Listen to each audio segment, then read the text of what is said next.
लेकिन इन्होंने कहीं ना कहीं नकलची बंदर की तरह ये देखा कि भाई आम आदमी पार्टी इतने अच्छे काम कर रही है, उसको इन्होंने भुनाने की कोशिश की है। कर्नाटक। नमस्कार, मेरा नाम है संजय कुमार और आप देख रहे हैं हरियाणा न्यूज। बात की जाए हरियाणा की राजनीति की, आम आदमी पार्टी ने अपनी पार्टी के जो है कार्यकर्ता है उनकी जो पद है उनमें फेरबदल किया है, भारी बदलाव किया है और काफी जो पदाधिकारी हैं उनको पदोन्नत भी किया है। इसी श्रेणी में आज हमारे साथ मौजूद हैं जींद से आम आदमी पार्टी से डॉक्टर रजीश जैन, जो अब यहाँ से महिला प्रधान होंगी हरियाणा की। पहले चुनाव लड़ चुकी हैं, 10,000 से ज्यादा वोटें उन्होंने हासिल की थी, अपना नाम बनाया था। उसके बाद वो महिला विंग की सलाहकार रही थी पूरे प्रदेश से। अब प्रदेशाध्यक्ष महिला उनको नियुक्त किया गया है। बात करते हैं डॉक्टर रजीश जैन से। मैडम नमस्कार, कैसे हैं आप? नमस्कार संजय जी, और हरियाणा बुलेटिन के सभी दर्शकों को भी मेरा नमस्कार। पहले तो आपको बधाई हो, आपको हरियाणा का प्रदेशाध्यक्ष बनाएगा महिला विंग का आम आदमी पार्टी का। जी बहुत बहुत धन्यवाद जी, चुनाव लड़ा था आपने पिछले साल, 10,000 से ज्यादा वोटें आई थी आपकी। उसके बाद महिला सलाहकार बनी है प्रदेश पार्टी में, अब महिला प्रदेशाध्यक्ष बनी है। इस पायदान पर कैसे महसूस कर रही हैं? देखिए, मैं इसके लिए हमारे पार्टी के सुप्रीमो श्री अरविंद केजरीवाल जी और हमारे प्रदेश अध्यक्ष राज्यसभा सांसद डॉक्टर सुशील गुप्ता जी का और हमारे राष्ट्रीय संगठन मंत्री श्री संजय पाठक जी का मैं तहे दिल से धन्यवाद करती हूँ कि उन्होंने मुझ पर ये विश्वास जताया, और मैं इस चीज़ के लिए अपने सभी शीर्ष नेतृत्व का बहुत बहुत धन्यवाद करती हूँ। महिला प्रदेशाध्यक्ष होने के नाते क्या मेन एजेंडा रहेगा, क्या कार्य प्रणाली रहेगी, किस तरीके से जिले वाइज आप संगठन बनाएंगे, क्या रूपरेखा रहेगा? जी देखिए, ऐसा है, महिलाओं की राजनीति में आज के टाइम में पूरी भागीदारी है और 50% जनसंख्या तो महिलाओं की ही है। तो महिला संगठन किसी भी राजनीतिक पार्टी में बहुत अहम भूमिका निभाता है। तो जो मुझे जिम्मेदारी दी है, उस जिम्मेदारी को निभाते हुए मेरा पूरा प्रयास रहेगा कि पूरे हरियाणा के 22 के 22 जिलों में और 90 की 90 विधानसभाओं में महिला संगठन को बहुत मजबूती से खड़ा किया जाए, और जो महिला संगठन की महिलाएं हैं वो अरविंद केजरीवाल जी की नीतियों को जन जन तक पहुंचाने का काम करें, और आने वाले 2024 के चुनाव में महिलाओं की भागीदारी बहुत मजबूती से हो और महिलाएं आम आदमी पार्टी की हरियाणा में सरकार लाने के लिए अपनी पुरजोर मेहनत करें। जी, बात चली महिलाओं की। महिला खिलाड़ी दिल्ली में जंतर मंतर बैठे, क्या कहना है? देखिए, ये जो बीजेपी सरकार है ये किसान विरोधी सरकार है, ये महिला विरोधी सरकार है। हमारे प्रधानमंत्री जी एक तरफ तो नारा देते हैं बेटी बचाओ बेटी पढ़ाओ, और दूसरी तरफ हमारी महिला खिलाड़ी शोषण का शिकार हो रही हैं।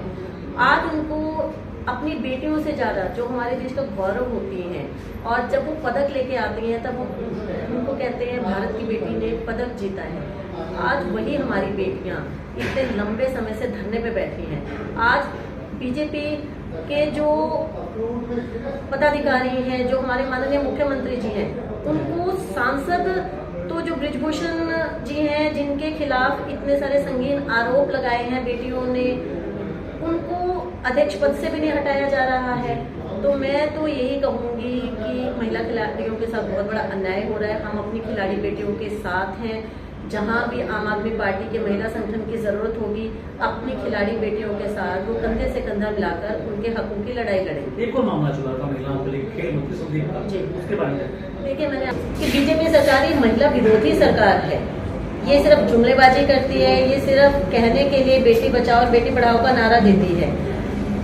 एक कोच, महिला कोच एक मंत्री के ऊपर यौन शोषण का आरोप लगाती है, एक उत्पीड़न का आरोप लगाती है, उसके बाद भी उस मंत्री पद को मंत्री पद से हटाया नहीं जाता, ना ही उसके खिलाफ कार्रवाई की जाती है, और उल्टा जो महिला कोच को उसके बाद डराया धमकाया जाता है।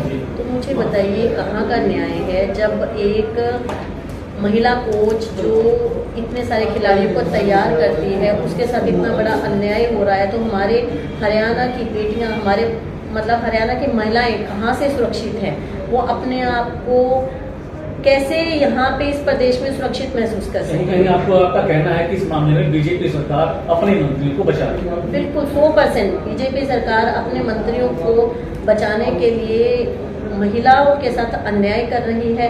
तो पूरे प्रदेश की महिलाएं इसका विरोध करती हूँ। डॉक्टर रजनीश जैन का क्या एक निर्णय रहेगा, क्या प्लान रहेगा महिला खिलाड़ियों को लेकर? कोई प्रदर्शन वगैरह करेंगे आप? आपकी पार्टी से कविता दलाल गई थी दिल्ली, क्या आप भी जाएंगे? जी बिल्कुल, आप ये देखिए समय समय पर हमारे जो पूरे संगठन ने महिला खिलाड़ियों के समर्थन में प्रदर्शन भी किए हैं। हमने पीछे डीसी साहब को ज्ञापन भी दिया था। हमने अभी यहाँ पे जो एक मशाल यात्रा भी निकाली थी। तो महिला खिलाड़ियों के लिए जहाँ ज़रूरत होगी महिला संगठन, और मैं तो ये कहूँगी महिला संगठन नहीं, पूरा आम आदमी पार्टी का संगठन अपनी बेटियों के साथ पूरे कंधे से कंधा मिला के, अगर आधी रात को भी हमारी बेटियों को जरूरत पड़ेगी, हम उनके समर्थन के लिए हमेशा तैयार हैं। वार्ड सेविकाएं भी नियुक्त की थी आपने पूरे जीवन में, वार्ड के हिसाब से वो कार्यक्रम कहाँ तक सफल रहा? देखिए वो हमारा सफल कार्यक्रम रहा। उस कार्यक्रम की कड़ी को मैं अब बाकी के, जैसे मैंने अपने जींद विधानसभा में इस तरह की सेविकाएं बनाई पूरे, और जुलाना विधानसभा में भी बनाई। अब ये मैं कार्य प्रणाली पूरे हरियाणा के लिए गठित करने जा रही हूँ कि जो जितने हमारी जो जिलाध्यक्ष हैं वो विधानसभा अध्यक्ष के साथ साथ जितने वार्ड हैं, जितने गांव हैं, तो ग्राम सेविकाएं भी बनाएं और वार्ड सेविकाएं भी बनाएं। आपकी पार्टी पर भी आरोप करते रहे, चाहे मनीष सिसोदिया हो, चाहे केजरीवाल के ड्राइंग रूम को लेकर, उसके बारे में आपका क्या है? देखिए ये राजनीति है, आप समझते हैं आम आदमी पार्टी एक ईमानदार पार्टी है, भ्रष्टाचार मुक्त पार्टी है।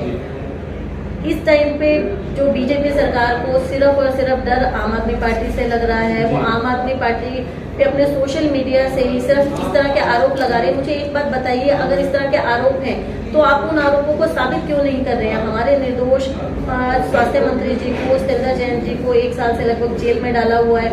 अभी उसी कड़ी में इन्होंने हमारे शिक्षा मंत्री, जो कि आप ये कहिए कि हमारे देश में जो शिक्षा प्रणाली लेके आए हैं, शायद उसका पूरे विश्व में कहीं भी मुकाबला नहीं है। वो पूरे विश्व के सबसे बेस्ट शिक्षा मंत्री हैं। सिर्फ आम आदमी पार्टी की जो स्वास्थ्य और शिक्षा की नीतियां हैं उनको इन्होंने फेल करने के अपने प्रयास में लगे हुए हैं। इसलिए सिर्फ हमारे मंत्रियों पे आरोप लगाए गए हैं।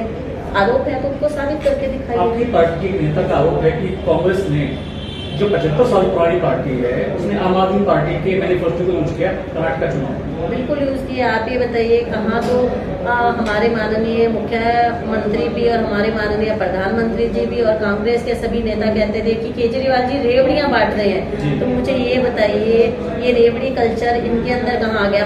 हम इसको रेवड़ियां नहीं, हम तो इसको एक समाज सेवा के रूप में लेके चल रहे थे कि हम लोग कहीं ना कहीं नकलची बंदर की तरह ये देखा कि भाई आम आदमी पार्टी इतने अच्छे काम कर रही है, उसको इन्होंने भुनाने की कोशिश किया। कर्नाटक में इन्होंने 300 यूनिट बिजली फ्री की घोषणा की है, तो आप इससे खुद अंदाजा लगा सकते हैं। पंजाब चुनाव के बाद आम आदमी पार्टी का ग्राफ नीचे आया, कितना सही माना? नहीं, मैं इसको बिल्कुल भी सही नहीं मानती। देखिए ऐसा है, संगठन में कुछ ऊंच नीच होती रहती है। थोड़ा सा आप पंजाब में देखिए, पंजाब में लगातार जो इतने कार्य हो रहे हैं, लोगों को रोजगार मिल रहे हैं, बिजली फ्री हो चुकी है पंजाब में, रेत खनन, रेत माफिया पे उन्होंने कंट्रोल कर लिया है बहुत हद तक। नशे पे भी, जो नशे का व्यापार हो रहा था भगवंत मान जी ने, उस पर भी बहुत कंट्रोल कर लिया है। इस तरह के जो आप 550 1 साल में देखिए 550 के लगभग मोहल्ला क्लिनिक खुल चुके हैं, जो कि दिल्ली में खोलने के लिए 5 साल का समय लगा था। और उसी तरह स्कूल ऑफ एक्सीलेंस पंजाब में बनाए जा रहे हैं। तो इतने सब कार्य हो रहे हैं, ये सिर्फ और सिर्फ जो दूसरी पार्टियां जो दुष्प्रचार कर रही हैं, वरना आम आदमी पार्टी का ग्राफ कहीं ऊपर नहीं है। हरियाणा में इस टाइम पे लोग सिर्फ और सिर्फ आम आदमी पार्टी को विकल्प के रूप में देखते हैं। आपने शुरुआत में मोहल्ला क्लिनिक की शुरुआत की थी, काफी जोरों में चला, अब वो अभियान थोड़ा मंदा नजर आ रहा है। देखिए ऐसा है, जिम्मेदारियां बढ़ने के साथ साथ आपके काम भी बढ़ जाते हैं। मोहल्ला क्लिनिक बिल्कुल शुरू होंगे, और अभी तो पहले तो मैंने यहाँ सिर्फ जींद हल्के में और जींद के जो आसपास के गांव में मोहल्ला क्लिनिक लगाए थे, लेकिन अभी आप थोड़े टाइम के बाद देखिएगा हमारा जो महिला संगठन है वो पूरे हरियाणा के अलग अलग विधानसभाओं में और गाँव में ये मोहल्ला क्लिनिक का मॉडल लोगों के सामने लेके जाएगा। प्रदेशाध्यक्ष बनेंगे आप, और क्या लगता है कि आगे आने वाले चुनाव में जीत से विधायक की टिकट मिलेगी, जीतेंगे आप? देखिए ऐसा है, मैं किसी भी स्वार्थ के लिए पार्टी में काम नहीं कर रही हूँ। मेरी कोई मंशा टिकट के लिए नहीं है। मेरा सिर्फ और सिर्फ जो लक्ष्य है वो हरियाणा में और आम आदमी पार्टी की सरकार बनाना है। हम सिर्फ यही चाहते हैं कि जीत से विधायक आम आदमी पार्टी से वो कोई भी हो सकता है। क्या महिला होने के नाते क्या संदेश है हरियाणा की जनता के लिए, जींद की महिला? देखिए पूरे हरियाणा की महिलाओं के लिए और जींद की जनता के लिए मेरा यही संदेश है कि अपने बच्चों के अच्छे भविष्य के लिए, अच्छी शिक्षा के लिए, अच्छे स्वास्थ्य के लिए, रोजगार के लिए सिर्फ और सिर्फ एक मौका आप हरियाणा में आम आदमी पार्टी को दीजिएगा। आपको निराशा नहीं होगी, क्योंकि आम आदमी पार्टी के अरविंद केजरीवाल जी घोषणाएं नहीं करते हैं, वो गारंटी देते हैं। शुक्रिया। ये थी हमारे साथ डॉक्टर अजीज जैन, जो अभी नवयुक्त प्रदेश अध्यक्ष है महिला विंग की। इनका कहना है कि आम आदमी पार्टी बोलने में नहीं, करने में विश्वास रखती है। आगे अगली कड़ी में किसी और नेता से, किसी और व्यक्ति से, किसी और शख्सियत से आपकी मुलाकात कराएंगे। तब तक बने रहिए हरियाणा बुलेटिन न्यूज के साथ। मैं अपनी सहयोगी बबीता के साथ जींद से संजय कुमार। हर खबर का मतलब ब्रेकिंग न्यूज नहीं, हर बहस का मतलब हंगामा नहीं। हरियाणा की सारी खबरें केवल हरियाणा बुलेटिन पर। सीधी बात, नो बकवास।